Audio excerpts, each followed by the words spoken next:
Hello बच्चों, NCERT maths में आप सभी का स्वागत है। हम लोग पढ़ रहे हैं क्लास 11th का मैथ्स, जिसमें हम लोग प्रश्नावली 1.3 को हल कर रहे हैं। इसमें हम लोगों ने प्रश्न संख्या 1 और 2 को हल कर लिया है। आज हम लोग प्रश्न संख्या 3 से आगे की प्रश्नों को हल करेंगे। तो चलिए हम लोग देखते हैं प्रश्न संख्या 3 से आगे की प्रश्नों को। तो देखिए यहाँ पर प्रश्न संख्या 3 क्या कह रहा है।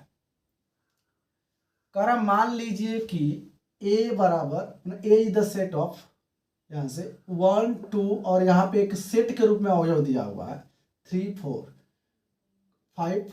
निम्नलिखित में से कौन सा कथन सही नहीं है और क्यों। हमें ये बताना है कि इसमें जो भी कथन दिया हुआ है, यहाँ पे आप देख पा रहे हो बच्चों, यहाँ पे जो है कि कुल मिला के 11 कथन दिए गए हैं। इसमें बताने हैं कि कौन सा कथन सत्य है और कौन सा कथन असत्य है। इसमें एक कंडीशन पूछा है कि अगर सही नहीं है तो कारण बताना है कि क्यों सही नहीं है। तो चलिए हम लोग देखते हैं और उसका कारण भी ढूंढते हैं। यहाँ पे देखना है, पहला प्रश्न क्या हो रहा है बच्चों, 3 4 सबसेट ए। 3 4 सबसेट ए मतलब यहाँ पे एक सेट बना हुआ है जिसमें 3 और 4 जो है कि अवयव है, और यहाँ पे चूंकि ए है, ये जो है कि इसका सबसेट है। तो क्या बच्चों 3 और 4 का, यहाँ पे देख पा रहे हो बाबू, ये 3 और ये 4 जो मजले कोष्ठक के अंदर है, ये खुद ही जो है कि एक अवयव है। तो कोई भी अवयव किसी समुच्चय का सेट नहीं हो सकता है। ये ध्यान से समझने वाली चीज है, क्योंकि ये जो 3 और ये 4 है इस सेट का अवयव है। तो जब इस सेट का अवयव है तो इसका उपसमुच्चय कैसे हो सकता है। यानी कोई भी सेट का अवयव जो है कि उसका उपसमुच्चय नहीं हो सकता। हाँ, उसके अवयव का अगर हम सेट बनाते हैं तब वो सेट जो होगा उसका समुच्चय होगा। जैसे कहने का अर्थ है, इस अवयव का अगर हम ऐसे सेट बना देते तो ये जो होता ना, तब ये जो है कि इसका उपसमुच्चय हो जाता। इसका मतलब ये बच्चों असत्य कथन है। आपको कारण भी समझ में आ ही गया होगा, असत्य कथन होगा। दूसरा देखिए, कह रहा 3 और 4 बिलोंग्स टू, ये बिल्कुल सत्य है बच्चों। क्यों? क्योंकि ये 3 और 4 जो मजला कोष्ठक के अंदर है, ये खुद एक ए का अवयव है। यहाँ कह रहा है कि ये अवयव ए में बिलोंग करता है, तो बिल्कुल ये अवयव जो है कि ए में बिलोंग कर रहा है, मतलब ये ए में है, तो ये हो जाएगा सत्य कथन। उसके बाद से बात करते हैं तीसरे प्रश्न की। तो तीसरा प्रश्न वाला देखिए केस जो है, अवयव 3 और 4 मजला ब्रैकेट में तो है, परंतु एक और मजला ब्रैकेट दे दिया है, मतलब इस अवयव का एक सेट बना दिया है। और सेट जो है कि दूसरे सेट का उपसमुच्चय होता है, यानी ये सेट जो बना हुआ है इस ए का उपसमुच्चय है। इसका मतलब ये भी क्या हो जाएगा, सत्य कथन हो जाएगा। अब देखिए आगे कह रहा है चौथा नंबर क्वेश्चन, 1 बिलोंग्स टू ए। देखते हैं क्या समुच्चय ए में एक है, होगा तो है। देखिए यहाँ पर 1 एक एलिमेंट है जो समुच्चय ए में है, इसका मतलब ये भी सत्य कथन है। नेक्स्ट है, कह रहा है 1 सबसेट है। बच्चों 1 अवयव है, न कि कोई सेट है। हम जानते हैं कि केवल समुच्चय ही किसी दूसरे समुच्चय का उपसमुच्चय हो सकता है। आइए सिंबल उपसमुच्चय क्या है, तो एक इसका उपसमुच्चय नहीं है बच्चों, एक इसका अवयव है, इसलिए इसे कहेंगे असत्य कथन, असत्य कथन। उसके बाद से है छठा नंबर प्रश्न, 1 2 5। देखते हैं क्या 1 2 5 है। 1 2 5 बिल्कुल 1 2 5 है इसमें। इसका मतलब ये इसका सबसेट है, यानी 1 2 5 का प्रत्येक, मतलब इस सेट का प्रत्येक अवयव ए में है। इसका अर्थ ये है कि ये वाला जो सेट बना हुआ है ये इसका सबसेट है। इसका मतलब ये भी सत्य कथन में आ जाएगा। अब बच गए हमारे पास 6 प्रश्न, इसको देखते हैं। 6 नहीं बच्चों, 5 प्रश्न बच गए हैं, देखते हैं इसको। ये है 1 2 5 बिलोंग्स टू। ये देखना बच्चों, ये चूंकि 1 2 5 एक सेट हो गया, और कभी सेट जो है, ये जो सेट है इसमें बिलोंग नहीं कर रहा, क्योंकि 3 और 4 सेट ना ए में बिलोंग कर रहा था अवयव के रूप में। 1 2 5 सेट के रूप में अवयव ए में नहीं है, इसका मतलब इसे कह देंगे असत्य कथन। आगे है 7वां नंबर प्रश्न, कह रहा 1 2 3 सबसेट ऑफ ए। बच्चों देखना 1 2 तो ठीक है, लेकिन 3 जो है ना, 3 इसमें नहीं है, समझना है। इस सेट में 3 अलग से नहीं है, 3 और 4 एक साथ है, और इसमें 3 जो है कि अलग करके दे दिया है। इसका मतलब ये 3 जो है इसका अवयव है ही नहीं, समझना। कोई देख के कहेगा कि 3 सर जी तो इसमें दिख रहा है, लेकिन 3 दिख रहा है, लेकिन 3 और 4 का एक अलग सेट भी तो बना हुआ अंदर। इसका मतलब अगर हम पूछेंगे क्या 3 इस समुच्चय में है, तो आपका जवाब होगा नहीं, क्योंकि इसमें 3 नहीं है, 3 4 है सेट के रूप में। इसका मतलब 3 जो है कि ए में नहीं है। इसका मतलब ये हो जाएगा असत्य कथन। हम जानते हैं कि इसका प्रत्येक अवयव जब तक इसमें नहीं रहेगा तब तक हम समुच्चय उप समुच्चय नहीं कह सकते, सबसेट नहीं कह सकते हैं। अब देखना ये कह रहा है 5 बिलोंग्स टू ए। बच्चों ना 5 कोई अवयव नहीं होता, आप लोगों को पता है। 5 एक रिक्त समुच्चय होता है जिसमें कोई अवयव होता ही नहीं है। इसका मतलब समुच्चय किसी में थोड़ा ना बिलोंग कर रहा है, ध्यान से समझना है। यानी ये जो सेट देख रहे हो आप लोग, ये इसका जो है कि सबसेट नहीं है, ध्यान से समझना है। 5 जो है कि एक सबसेट होता है, 5 जो है कि एक सेट होता है जो इसमें बिलोंग नहीं कर रहा है। 5 एक सेट है तो इसका सबसेट होगा, बिलोंग थोड़े ना करेगा। जैसे कोई भी आप सेट बनाओ, इसमें बताओ 5 कहीं दिख रहा है अवयव के रूप में, जब इसमें अवयव के रूप में 5 दिख ही नहीं रहा है तो फिर इसका अवयव होगा कैसे? इसका मतलब ये असत्य कथन होगा। लेकिन यहाँ पे आप देख सकते हो 5 चूंकि एक सबसेट है जिसमें कोई अवयव भले ना हो, हम जानते हैं कि प्रत्येक समुच्चय का 5 एक उप समुच्चय होता है, तो ये तो बिल्कुल 100% सत्य है, तो हो जाएगा सत्य कथन, क्योंकि 5 प्रत्येक समुच्चय का समुच्चय होता है, उप समुच्चय होता है। ये देखो 5 को एक सेट बना दिया है, कह रहा है सबसेट ए। जब बाबू इसमें अवयव है ही नहीं 5, तो उसका एक सेट बना के आप सबसेट कैसे दिखा सकते हो? यानी ये 5 ए का अवयव है ही नहीं, ये इसमें है ही नहीं। इसका मतलब ये भी हो जाएगा असत्य कथन, असत्य कथन। अगर 5 का ये जैसे 5 सेट था तो ये तो हो गया, लेकिन 5 का एक सेट बनाया है तो 5 अवयव थोड़े ही नहीं है। 5 अवयव होगा भी अगर तो ए में कहाँ है, इसका मतलब ये असत्य कथन हो जाएगा। तो ये रहा हम लोग का तीसरा प्रश्न बच्चों। इसके बाद हम लोग पढ़ेंगे चौथे प्रश्न को।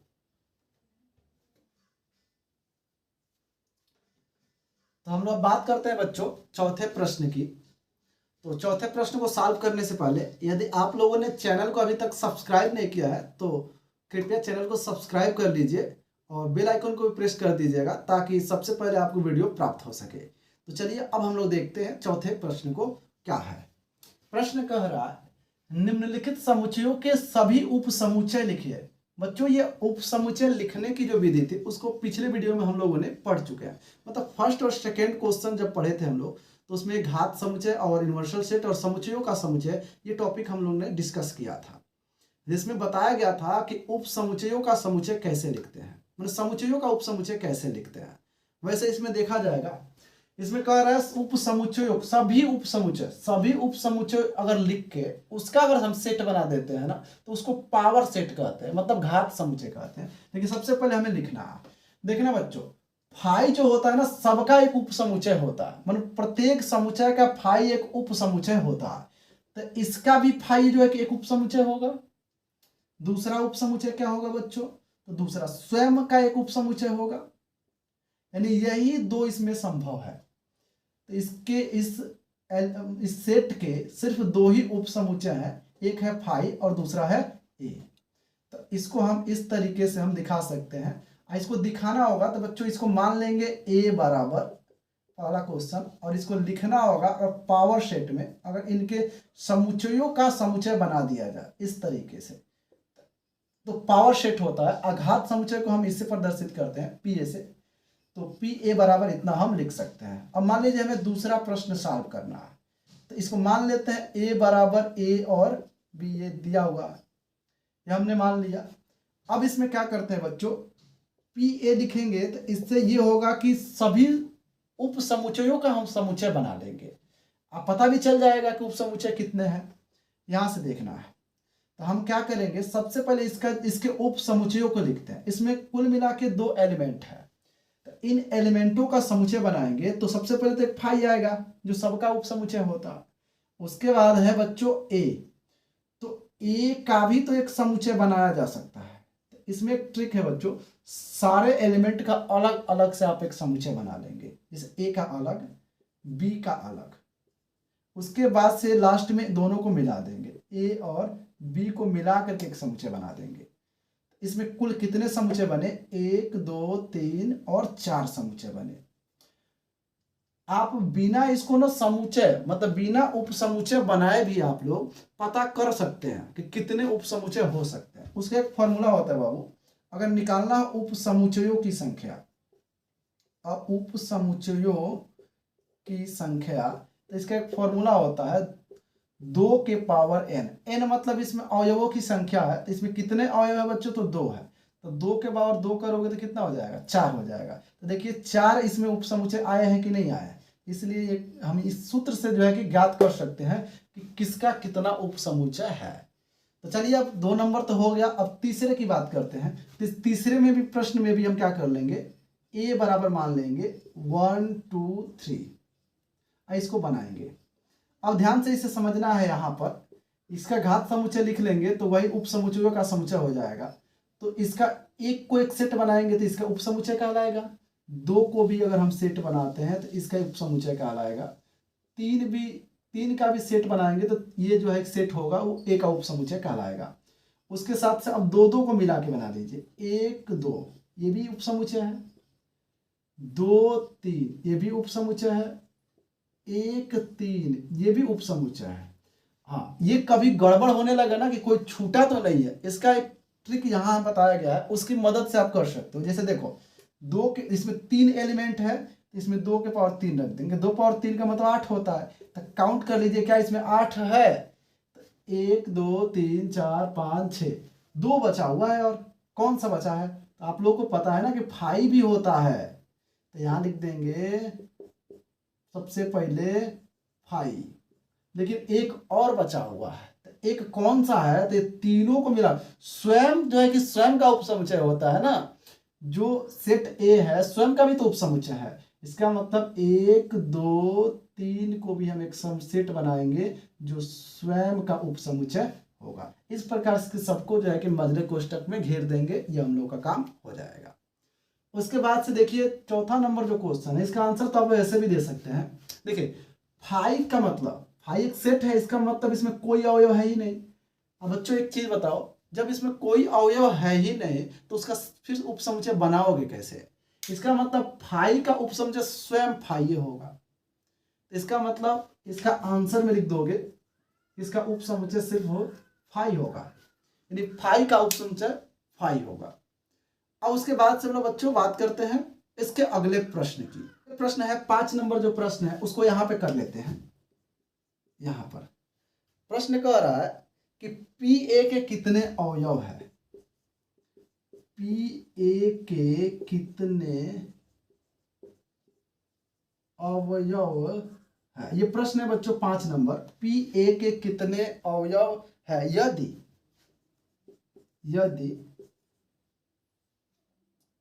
A बराबर 5, यदि A बराबर 5, ये प्रश्न है। देखिए क्या कह रहा PA के कितने अवयव है यदि A बराबर 5। अभी तो PA के अवयवों को निकालने के लिए यहाँ पे सूत्र बताया गया, PA का मतलब उप समुच्चयों का समुच्चय। एक काम करो, अगर A का बराबर A मतलब 5 है तो 5 एक सेट है, 5 तो एक सेट है, इसका मतलब इसमें कोई अवयव नहीं है।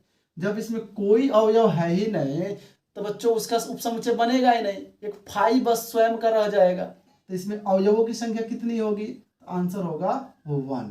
और नहीं तो एक तरीका और है, इसका ट्रिक तो आप जानते हैं ना, यहाँ से उसमें अवयवों की संख्या कितनी है बच्चों, तो इसमें अवयवों की संख्या कितनी है, अवयवों की संख्या है 0, अवयवों की संख्या कितनी है 0। अगर कह रहा PA में कितने अवयव है तो तो यहाँ से आप चाहो तो NPA करके सूत्र लगा सकते हो। कौन सा वाला? 2 के पावर n वाला। यहाँ n का मान कितना है? 0 है। तो यहाँ रखोगे 2 के पावर 0 तो कितना आएगा? 1। अब ऐसे भी आपको पता है कि PA में मतलब फाई का अगर उपसमुच्चय हम बनाएंगे तो सिर्फ फाई स्वयं का रह जाएगा। अभी इस केस में आया था तो एक ही इसके उपसमुच्चय है। तो कह रहा PA के कितने अवयव है? तो बच्चों PA के कितने अवयव होंगे? तो 1 होंगे। इस प्रकार से हम लोगों का आंसर हो गया। तो 5 नंबर क्वेश्चन हो गया। अब आगे 6 नंबर क्वेश्चन बचा हुआ है, उसको पढ़ेंगे बच्चों अगले वीडियो में। तो आप लोगों को उसका इंतजार करना होगा। तो हम लोग देखते हैं अगले वीडियो में। तो आज के लिए बस इतना ही।